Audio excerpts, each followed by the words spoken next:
Ma'am sir, welcome to our channel. Thank you. क्या कुछ है कि मोदी जी की बेटी किस तरह की कहानी क्या है, बताइए कुछ आप या सर। मैम कोई शुरुआत करेगा? एक दिलचस्प कॉमेडी है, गुदगुदी है और बेसिकली एक सटायर है। और इसके अंदर उनके कई लोग सोचते हैं कि शायद पॉलिटिकल फिल्म हो या कुछ, तो मैं यही कहना चाहूँगा कि ये बिल्कुल गलतफहमी में ना रहे कि पॉलिटिकल फिल्म नहीं है, ये एक फैमिली फिल्म है और पूरी हंसी मजाक से भरी फिल्म है। Basically it's a social satire, India Pakistan के ऊपर है और बहुत सारी ऐसी चीज़ें हैं जो इंडिया पाकिस्तान के बीच में सालों से वो मुद्दों के ऊपर हमेशा बहसबाजी होती आई है, हमेशा वो इशू रहा है। तो कहीं ना कहीं उन्हीं सारे इश्यूज़ को, जैसे कि टेररिज्म हो गया, उन्हीं सारे इश्यूज़ को हमने कॉमिक रूप में इस फिल्म में कहानी की अंदर दर्शाने की कोशिश की। आपका किरदार? मेरा किरदार मोदी जी की बेटी का है। I am playing myself Modi ji की बेटी इन द फिल्म। और चूँकि ये कहानी एक रियल लाइफ इंसिडेंट जो हुआ था मेरे साथ, एक रियल लाइफ कंट्रोवर्सी जो हुई थी उसके ऊपर बेस्ड है, तो इसके लिए मैं बहुत बहुत आभारी हूँ इंडियन मीडिया की कि आप लोगों ने मुझे मोदी जी की बेटी टैग देके मुझे काफ़ी चर्चा में आप लेके आए और उसी वजह से कहीं ना कहीं इस फिल्म का निर्माण हुआ है। ये पहले एडी से आपके पास आए थे कि ये कहानी कुछ कॉन्सेप्ट लेके कैसे क्या कहानी का कैसे आपने कहा?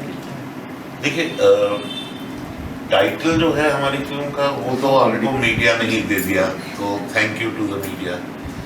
और ये इनके साथ एक घटना 2014 में हुआ था, तो 2014 में एक रियल इंसिडेंट इनके साथ हुआ था।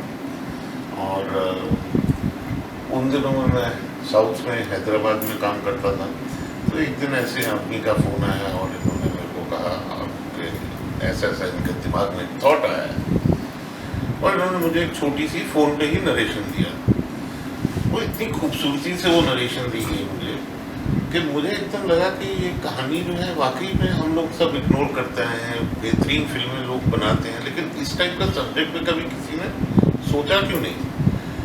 तो बस उसी टाइम इंस्टेंट कॉफ़ी, उसी तरीके से एक डिसीजन हुआ कि अवनी तुम इसको लिखो और हम इसको बनाएंगे। और अवनी ने पहले तो काफ़ी मेहनत करवाई, नहीं हाँ बुलवाने में। नहीं, लिखना जो था ना वो मेरे दिमाग में नहीं था, बिकॉज मैं हमेशा एक्टर रही हूँ, तो राइटिंग कभी मेरा फोटे रहा नहीं था। लेकिन मैंने सर को इनफैक्ट मना किया कि बस ये थॉट है, ये कॉन्सेप्ट स्टोरी लाइन है, आप इसको डेवलप करवाइए। देन उन्होंने एक दो जगह डेवलप तो हाँ, मतलब बेसिकली उन्होंने इनके अंदर कुछ हिचकिचाहट थी, पर इन्होंने जब मुझे सिनॉप्सिस सुनाए थे तभी मुझे यकीन था कि ये इनसे बेहतर कोई और लिख ही नहीं पाएगा। तो इन्होंने जब सिनॉप्सिस भेजे तो इन्होंने कहा नहीं मैं नहीं लिखूंगी, मैं सिनॉप्सिस भेजी। मेरे को इन्होंने सिनॉप्सिस भेजी, जब वो पढ़े फिर मैं, क्योंकि साउथ इंडस्ट्री में उन दिनों में काम कर रहा था, तो वहाँ के कुछ राइटर्स को मैंने कोशिश किया, ट्राई किया कि इसको डेवलप करो, मज़ा ही नहीं आया।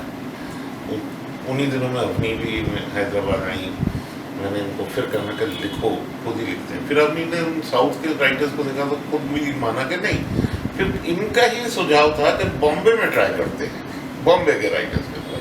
फिर हमने बॉम्बे राइटर्स को ट्राई किया। नहीं, मतलब दरअसल हमने कुछ 4-5 राइटर्स के साथ सैंपल सीन्स लिखवाए, लेकिन वो जो कन्विक्शन जो सर का एज अ डायरेक्टर, मेरा जो विजन था वो नहीं आ पाया, सेटिस्फेक्शन नहीं मिला। तो सर ने फिर बोला कि तूने सोची है ये कहानी, तू ही लिख पाएगी और तुझसे बेहतर कोई नहीं शायद लिख पाएगा इसको। तो that is how I became writer. And मैंने तो बहुत कुछ सीखा इस फिल्म के दौरान ही एज अ राइटर।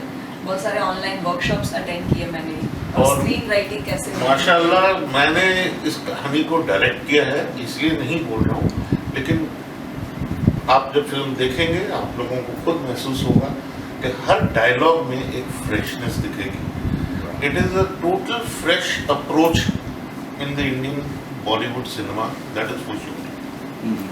तो अभी जब पता है क्या हुआ था, किसी बार बोलो क्या बोला, एक लाइन में पता ना हो कहानी, दर्शकों को फिर बोला अच्छा हाँ ये हुआ था, क्योंकि कंफ्यूज पता है, उनको पता है, फिर भी एक बार क्या था जानबूझ के।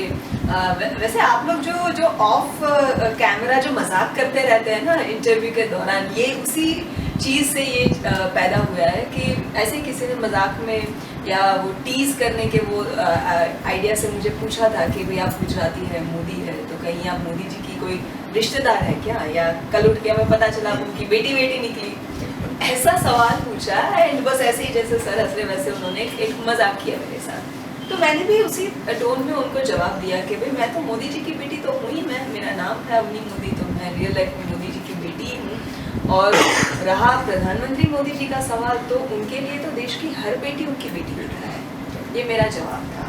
और फिर मुझे नहीं पता 2 दिन बाद मुझे अचानक नज़र आता है कि हर जगह मोदी जी की बेटी बन के मैं फेमस हो गई हूँ।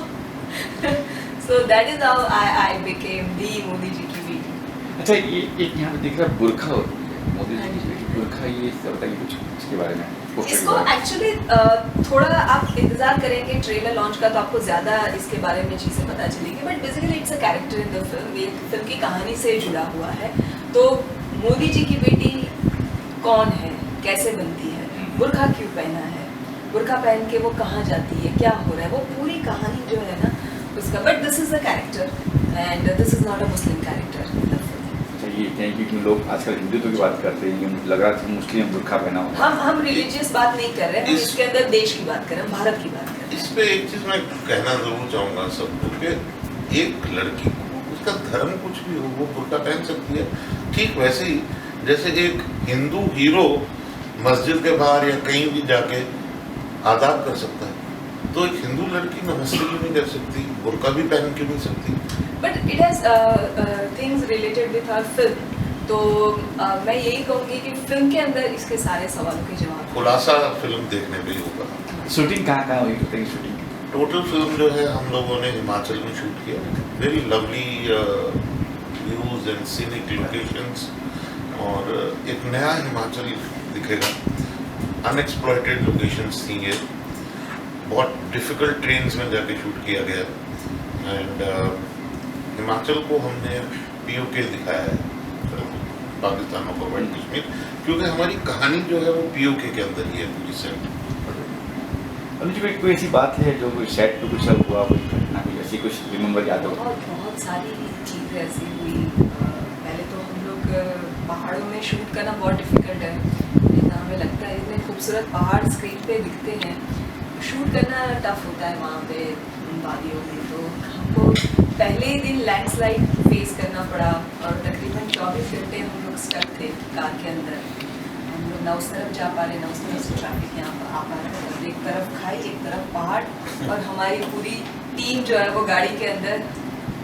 एक्चुअली वो that was very horrified moment, क्योंकि रात को जब आपको 24 घंटे के लिए लैंडस्लाइड होती है और आपको वहाँ पे अटक जाना पड़ता है तो वो बहुत टफ होता है। उसके अलावा बहुत सारे क्योंकि जब हम रियल लोकेशंस पे शूट कर रहे थे तो पहाड़ों में हम घूम रहे हैं, जंगलों के अंदर हम घूम रहे हैं, यू नो, तो अलग ही माहौल था वो वहाँ पे शूट करने का। वहाँ के लोकल मैं बहुत मेंशन करना चाहूँगी कि जितने भी हिमाचली लोगों का हमें सपोर्ट मिला इस फिल्म में, बड़े ही प्यारे, बहुत ही कोऑपरेटिव लोग रहते हैं वहाँ पे, जो भी आपको उनको अच्छा लगता है जब उनके यहाँ पे शूट करने आते हैं, फिल्में बनती है जब वहाँ पे, तो बहुत ही सिंसियरली वो हमें सुनते थे, हमारी फिल्म को सपोर्ट करते थे, और लोकल गवर्नमेंट और लोकल वहाँ के लोगों का हमें बहुत सपोर्ट मिला वहाँ पे। So it was overall a very fun experience working in Himachal. Sir कुछ बोल रहे थे? चैलेंजेस थे, बहुत से चैलेंजेस है, जैसे इन्होंने एक किस्सा बताया वो बहुत ही दिलचस्प किस्सा था कि, और बदकिस्मती से जिस वक्त वो लैंडस्लाइड हुआ, वो लैंडस्लाइड इन लोगों की गाड़ी के सामने हुआ जिनमें सिर्फ स्टार्स थे, और यूनिट जो है वो निकल चुका था उस लैंडस्लाइड से, हम लोग आगे। और अगले दिन सुबह हम लोगों का शूट था, पहला शेड्यूल अगले दिन सुबह, और सब अपने अपने होटल में जाके सो गए। हमें मालूम नहीं, हमको तो ये था कि सुबह उठ रही हैं, तो मैं तो अपना और बाकी यूनिट सब कैमरा वैमरा लेके निकल लिए, और इंस्ट्रक्शन कि अवनी आएंगी और बाकी स्टार आएंगे, उनको फटाक से तैयार करा के लोकेशन पे भेज दिए। तो मालूम चल रहा है कि लोकेशन के ऊपर पहुंचने में मालूम चल रहा है कि ये लोग तो लैंडस्लाइड में रात भर फंसे रहे। तो ऐसे चैलेंजेस आए थे, काफी दिलचस्प चीजें रही। कोई गाने वगैरह फिल्म में है, कोई सॉन्ग वगैरह बात कर दो? 3 गाने हैं, एक सूफी है, एक रैप है, एक टाइटल ट्रैक है, एक डांस सॉन्ग है, एक सूफी सॉन्ग है, जैसे 3 अलग अलग फ्लेवर के 3 गाने हैं। पाकिस्तान की बात हो तो ऐसी फिल्मों में डायलॉग बड़े मायने रखते हैं। हाँ जी। तो कोई ऐसा बढ़िया डायलॉग जो आपने बोला हो जो बहुत एक नहीं, बहुत सारे डायलॉग हैं ऐसे। और सबसे पहले तो यही ये टाइटल अपने आप में बहुत बड़ा डायलॉग है फिल्म का कि मोदी जी की बेटी। तो हाँ, जो इन्होंने पूछा तो एक डायलॉग तो मैंने आपको बता दिया, जी हाँ मैं मोदी जी की बेटी हूँ। अब आगे क्या है इस डायलॉग के आगे पीछे वो आपको ट्रेलर में पता चलेगा, फिल्म में पता चलेगा। लेकिन जैसे कहा आपने पाकिस्तान की बात है, तो ये फिल्म के अंदर पाकिस्तान को वो सारी बातें सुनाई गई है, वो सारी बातें कही गई है जो हर भारतीय कहना चाहता है। सो मोदी जी की बेटी basically is a voice of all Indians, और वो पाकिस्तान को एक मैसेज दिया गया है कि ये आज का भारत है, ये आज का इंडिया है, और यहाँ पे अब जो पहले बर्दाश्त किया जाता था वैसे बर्दाश्त नहीं करेंगे आपको। दोस्ती के सही मायने, सही मतलब आपको अब समझना पड़ेगा। बेसिकली जो है कि हमारा यूथ जो है वो अमन चाहता है, और वो अमन जो है यूथ के जरिए शायद ना ही हिंदुस्तान, पाकिस्तान के भी जो यूथ है वो भी अमन चाहते हैं। तो उसको एक बहुत स्वीट तरीके से वो मैसेज भी इस फिल्म के अंदर आपको देखने को मिलेगा।